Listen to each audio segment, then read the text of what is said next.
കരിയറിലെ ഏറ്റവും path breaking ആയിട്ടുള്ളൊരു റോളാണെന്നാണ് നമ്മൾ മനസ്സിലാക്കുന്നത് സിനിമയില്. ആരുടെ ഞങ്ങൾ നേരം കൈൻഡ് ഓഫ് ചെറിയൊരു പാർട്ടാണ്. എന്റെ ക്യാരക്ടർ പുള്ളിയുടെ GD നായിഡു എന്നുള്ള ആ ഒരു റിയൽ ലൈഫ് ഒരു പേഴ്സണാലിറ്റി, ആ ഒരു ലെജൻഡിന്റെ ഒരു ഭയങ്കര കണക്റ്റഡ് ആയിട്ടുള്ള ഒരു ക്യാരക്ടറാണ് ഞാൻ ചെയ്യുന്നത്. ബട്ട് സ്റ്റിൽ ഇറ്റ്സ് നോട്ട് എന്താണ് പാത്ത് ബ്രേക്കിംഗ്. ശരിക്കും പറഞ്ഞാൽ ഈ ഒരു റിയൽ ലൈഫ് ക്യാരക്ടറാണ് path breaking and the whole telling of his story. We are all a part of it. Really blessed to be a part of it. അതാണ് സത്യം. Sir ചെയ്യുന്ന റോളിന്റെ ഒരു സിഗ്നിഫിക്കൻസ് ഉണ്ടല്ലോ, കൾച്ചറൽ സിഗ്നിഫിക്കൻസ്. അത് തമിഴ് സിനിമ എടുത്തു കഴിഞ്ഞാൽ ഇപ്പൊ നമുക്ക് കേരളത്തിന്റെ ചരിത്രം ഒരിക്കലും ശ്രീനാരായണ ഗുരുവിനെ പറയാതെ പറയാൻ പറ്റില്ല എന്ന് പറയുന്ന അത്രയും ഇമ്പോർട്ടന്റ് ആണ് പെരിയാർ അവിടെ. എക്സാക്ട്ലി. അപ്പോൾ അതിന്റെ ഒരു ഉത്തരവാദിത്തം അല്ലെങ്കിൽ നമ്മൾ എന്താണ് ചെയ്യാൻ പോകുന്നത് അതിനെ പറ്റി ഒരു ധാരണ ഉണ്ടായിരുന്നോ? തീർച്ചയായിട്ടും.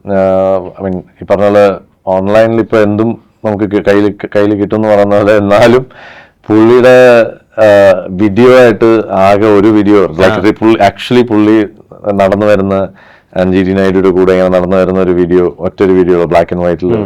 പിന്നെ പുള്ളിയുടെ ഓഡിയോസ് കുറെ ഉണ്ട്, അതും ചിലതൊക്കെ കുറെയൊക്കെ AI ഇപ്പം. അപ്പൊ അതുകൊണ്ട് ഏതാ റിയൽ എന്നൊക്കെ, പക്ഷെ ഒരു റെഫറൻസ് ഏകദേശം. And photos, of course photos ഉണ്ട് കുറെ, പക്ഷെ അതിലും proper real life photos. Like I think Annadurai അല്ലെങ്കിൽ സർ അങ്ങനെ അവരുടെയൊക്കെ ഇങ്ങനെ ഉള്ള ഫോട്ടോ ഒക്കെ പിന്നെ കുറെയൊക്കെ വരച്ചതേ ഉള്ളൂ. സോ ബട്ട് ഓവറോൾ എന്റെ സൈഡിൽ നിന്ന് ഞാൻ നിങ്ങൾ നോക്കിയത് ആ ഡീറ്റെയിലിംഗ്. അപ്പൊ ഈ താടി ഓൾറെഡി ഉണ്ടായിരുന്നതുകൊണ്ട് താടിയാണോ കാസ്റ്റ് ചെയ്യാൻ കാര്യം? എനിക്ക് ഞാൻ അക്സെപ്റ്റ് ചെയ്യാൻ കാരണമല്ല, ഇതെങ്കിലും ഒരു അതില് വളരെ ഇത്രയും പോലും ഇല്ലായിരുന്നു. ആക്ച്വലി ഇതിനെക്കാളും ഷോർട്ടർ ആയിരുന്നു, പക്ഷെ അതൊരു കറക്റ്റ് ആയിരുന്നു അത്. സോ പിന്നെ ബാക്കി ഉള്ളതെന്ന് വെച്ചാൽ എനിക്ക് ഈ മുടി വേറെ ഒരു ഷൂട്ടിന് വേണ്ടി ഞാൻ ഇത്രയും നാളോ വളർത്തി വെച്ചിട്ടുള്ളത്, അത് ഇതിനു വേണ്ടി ഞാൻ കട്ട് ചെയ്ത് പറഞ്ഞാൽ കംപ്ലീറ്റ് അത് വേസ്റ്റ് ആയി പോകും. അപ്പോൾ അത് മാത്രം ഞാൻ എങ്ങനെ റിക്വസ്റ്റ് ചെയ്തു. അപ്പോൾ രഞ്ജിത്തേട്ടനും ടീമും ഫുൾ അതെടുത്ത് പിന്നി വെച്ച് അതിന് മുകളിൽ ബോൾഡ് വിഗ് ആദ്യം വെച്ച് ഫുൾ ഒട്ടിച്ച്, എന്നിട്ട് അതിന് മുകളിൽ മറ്റേ ഗ്രേ മുടിയുടെ വിഗും ഒക്കെ വെച്ച്. ഇനിയിപ്പോ ഇത് പറഞ്ഞു കഴിഞ്ഞാൽ നാളെ എല്ലാവർക്കും അറിയാം എന്താണെന്നുള്ളത്. ലോകത്തൊരു മനുഷ്യന് മനസ്സിലായിട്ടില്ല. അതെ അതാരാ ലോകത്തുള്ള മനുഷ്യര് പോട്ടെ. എന്റെ റൈറ്റ് സൈഡില് ഞങ്ങൾ സ്പെഷ്യൽ സ്ക്രീനിങ് ചെന്നൈയില്, എന്റെ റൈറ്റ് സൈഡിൽ എന്റെ ക്ലാസ്മേറ്റ്സ്, അതായത് എന്റെ 3ാം ക്ലാസ് തൊട്ട് അറിയുന്നവര്. ഓക്കെ, ലെഫ്റ്റ് സൈഡിൽ എന്റെ കുറച്ച് പുതിയ ഫ്രണ്ട്സ്, പുതിയെന്ന് വെച്ചാൽ എന്റെ ഒരു 10 വർഷത്തിലൊക്കെ അറിയുന്നവര്. ഈ രണ്ടുപേരിൽ ആകെ എന്റെ അടുത്തിരുന്ന എന്റെ കിച്ചൻ എന്ന് പറഞ്ഞ എന്റെ ഒരു ക്ലാസ്മേറ്റ് എന്ന സ്കൂൾമേറ്റ് ഉണ്ട്. അപ്പൊ അയാൾ മാത്രമേ ഉള്ളൂ ഫസ്റ്റ് ഇതിൽ തന്നെ പറഞ്ഞ വിസിലൊക്കെ അറിയാം. പക്ഷെ എന്നിട്ടും അപ്പുറത്തിപ്പോയി ഇരിക്കുന്നവര് അവര് എന്തിനാണ് ഈ വിസിലടിച്ചതെന്ന് അവർ ചിന്തിച്ചില്ല. അപ്പൊ അതായത് വളരെ രസമായിരുന്നത് കാണാൻ. പിന്നെ ഒരു രണ്ടാമത്തെ ഷോട്ടിലാണ് അവർ കുറച്ചുകൂടി ക്ലോസ് അപ്പ് വന്നപ്പോഴാണ് മനസ്സിലായത്. സോ അപ്പൊ അദ്ദേഹത്തിന്റെ വോയിസ് മോഡുലേഷൻ, അദ്ദേഹത്തിന്റെ അതെല്ലാം പറഞ്ഞ പോലെ ഓഡിയോ കേട്ട് അപ്പൊ ഐ തിങ്ക് സിനിമ കൊച്ചിലെ തൊട്ടൊക്കെ കണ്ടപ്പോ എന്നാ നല്ല അപ്പൊ ഇങ്ങനെ നമ്മൾ ചുമ്മാ സിനിമ കാണുന്ന പ്രാന്തായതുകൊണ്ട് ലൈക്ക് അപ്പൊ അതുകൊണ്ട് അങ്ങനെ മിമിക്രി ആർട്ടിസ്റ്റ് അല്ല, പക്ഷെ അങ്ങനെ ലൈക്ക് ഞാനിപ്പോ ഇവനൊരു സിംഗറായിട്ട് നമ്മളിപ്പോ ഒരു ഫോക്ക് ഒരു ഇത് ഇപ്പൊ നമ്മളൊരു നോർത്തേൺ ഡയലക്ട് നമ്മുടെ കേരളത്തിന്റെ ഒരു ഇത് പാടുമ്പോഴത്തേക്കും അതിനനുസരിച്ച് അപ്പൊ അത് അങ്ങനത്തെ ഒരു എക്സ്പീരിയൻസ് ഉള്ളതുകൊണ്ട് ആ ടോൺ മാറ്റി പിടിക്കാനുള്ള ഒരു കപ്പാസിറ്റി ഒരുമാതിരി സൗണ്ട് ആണ്. അപ്പൊ സിംഗ് സൗണ്ടില് അത് കോയമ്പത്തൂർ ആക്സെന്റും പിന്നെ ആ മൊത്തത്തിലുള്ള ഒരു പുള്ളിയുടെ പറയുന്ന ഒരു രീതിയുണ്ട്.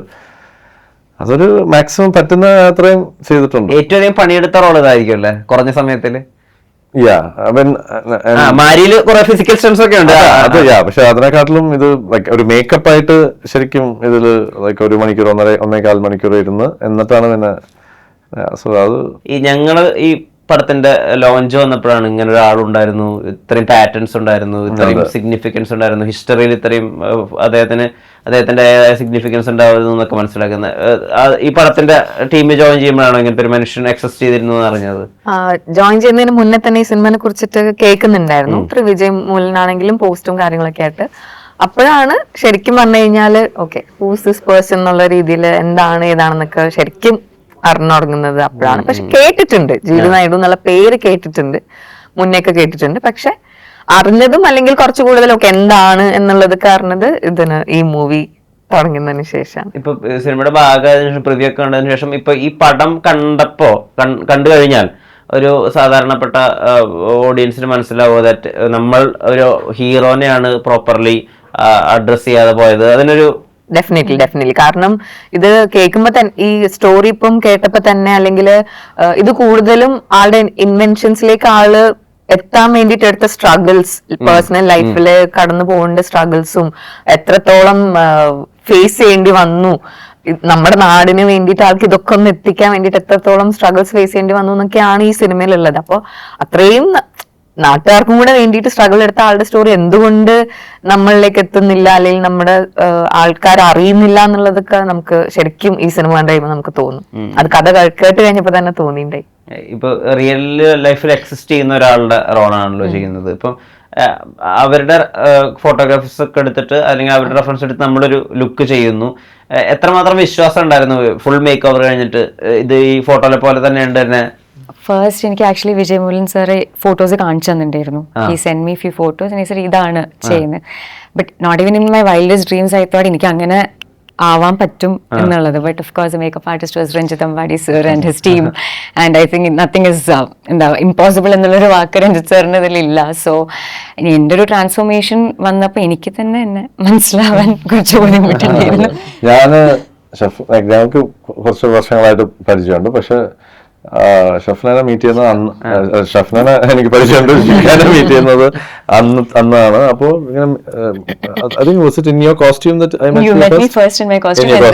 അപ്പൊ കോസ്റ്റ്യൂമില് മീറ്റ് ചെയ്തപ്പോഴത്തേക്ക് ഇതാണ് ഇങ്ങനെ ജിരി നായിഡു സാറിനും ഡോക്ടർ ലോ ആയിട്ട് ചെയ്യാൻ പോകുന്നത് എന്ന് പറഞ്ഞു. അപ്പൊ ഞാൻ ഇങ്ങനെ കണ്ടു, ഇങ്ങനെ കണ്ണാടിയൊക്കെ വെച്ചിട്ട് ഒരു സാരിയൊക്കെ എടുത്തിട്ട് അപ്പൊ ഞാൻ ഓക്കെ എന്നിട്ട് ഞാൻ എന്റെ എന്താണ് മെഷർമെന്റ്സ് എന്തൊക്കെയോ എടുക്കാനും കാര്യത്തിന് ഞാനും പോയി. ഞാനിങ്ങനെ വെയിറ്റ് ചെയ്തോണ്ടിരിക്കുക. അപ്പൊ എനിക്ക് അന്ന് ഷൂട്ടിംഗ് ഒന്നും ഇല്ല, ഞാൻ ജസ്റ്റ് അവിടെ സെറ്റിൽ അങ്ങനെ എത്തിയിട്ടുള്ളൂ അവിടെ.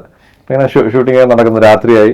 അപ്പൊ കുറച്ച് കഴിഞ്ഞ് വന്ന് ഒരാൾ വന്ന് ഇങ്ങനെ അവിടെ ഇരുന്നു സൈഡില്. അപ്പൊ ഞാനിങ്ങനെ അത് ഞാൻ സംസാരിച്ച എന്തോ പിന്നെ വിജയ് അവിടെ ഉണ്ടായിരുന്നു. അപ്പം കൃഷ്ണ സാർ ഇങ്ങനെ അപ്പോഴാണ് ലൈക്ക് ഒരാള് ഈ രൂപത്തിൽ തിരിച്ചു വരുന്നത്.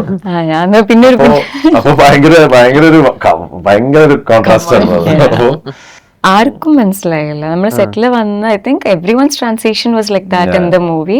നമ്മള് വന്ന രൂപത്തിൽ നിന്ന് ഷൂട്ടിൽ ഞാൻ എന്റെ ക്യാരക്ടറിൽ കയറിയപ്പോ പുള്ളിയായിട്ട് ലൈക്ക് ആർക്കും അറിഞ്ഞൂടെ ഞാനായിരുന്നു എന്നുള്ളത്. ലൈക്ക് ഷൂട്ടിംഗ് സ്പോട്ടിലൊക്കെ ഓഫ്കോഴ്സ് മേക്കപ്പും അതിലുള്ളവർക്ക് അറിയാമെന്നല്ലാണ്ട് പുറത്തുനിന്ന് വന്നവരും ഈവൻ രാജ്കുമാർ സാറൊക്കെ വന്ന് ഞാനിങ്ങനെ വരുന്ന കണ്ടപ്പോഴത്തേക്കൊക്കെ ലൈക്ക് ആരാണത് എന്നൊക്കെ ഉള്ള രീതിയിലായിരുന്നു. അപ്പം ഞങ്ങളത് കഴിഞ്ഞ 2-3 ദിവസം വരെ ഞങ്ങൾ അങ്ങനെ തന്നെ ചെന്നൈയിലെ പ്രസ് മീറ്റിലാണ് കൃഷ്ണ സാർ അത് എന്താണ് അപ്പൊ എന്റെ അടുത്ത് 2 വാക്ക് പറയാൻ ഞാൻ പറഞ്ഞു തന്നിട്ട് ഞാൻ ഇരുന്നു. ഞാൻ പറഞ്ഞു നല്ലൊരു ഇമ്പോർട്ടന്റ് ക്യാരക്ടറാണ് നമ്മുടെ തമിഴ് ഹിസ്റ്ററിക്കും അങ്ങനെ അതുകൊണ്ട് പുള്ളി അല്ല എന്താ പറയാത്ത ഇങ്ങനെ ഒരാളെയാണ് തന്തി പെരിയാറിനെയാണെന്നൊക്കെ പറഞ്ഞു. അപ്പൊ തമിഴ് ഓബിയസ്ലി അവർക്ക് ഈസി ആയിട്ടത്.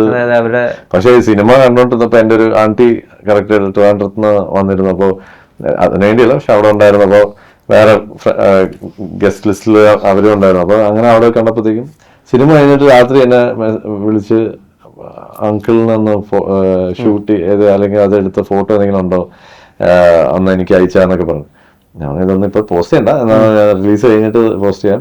അല്ല പോസ്റ്റ് ഒന്നല്ല, അങ്കിളിനെ കാണിക്കാൻ വേണ്ടി. അപ്പോൾ കാണിച്ച് അപ്പം എന്നോട് ചോദിക്കുക ഇത് ചെയ്ത ക്യാരക്ടറിന്റെ പേരെന്താണ്, ആരാണെന്നൊക്കെ. അപ്പോൾ ലൈക്ക് അതും അവര് അമ്മയുടെ പ്രായമുള്ളത് അപ്പൊ അവർക്ക് തന്നെ ഈ ക്യാരക്ടേഴ്സിനെ ലൈക്ക് അത്രയും പരിചയമില്ല.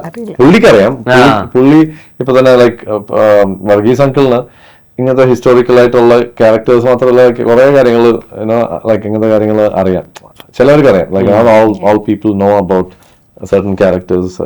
എനിക്ക് ലൈക്ക് ഞാൻ തന്നെ ഈ ജനറേഷൻ ആണെങ്കിലും അത് കഴിഞ്ഞിട്ടുള്ള ജനറേഷൻ ആണെങ്കിലും എനിക്ക് പക്ഷേ ഇവരെയൊക്കെ ഞാൻ നോട്ട് ബിക്കോസ് പൊളിറ്റിക്കലി ഇൻട്രസ്റ്റഡ് ആയിട്ടുള്ളതാണ്, പക്ഷെ ജനറലി ഇത് നമ്മൾ സിനിമയും ഇതൊക്കെ കണ്ടിട്ടുള്ളതുകൊണ്ടായിരിക്കും ചിലപ്പോൾ.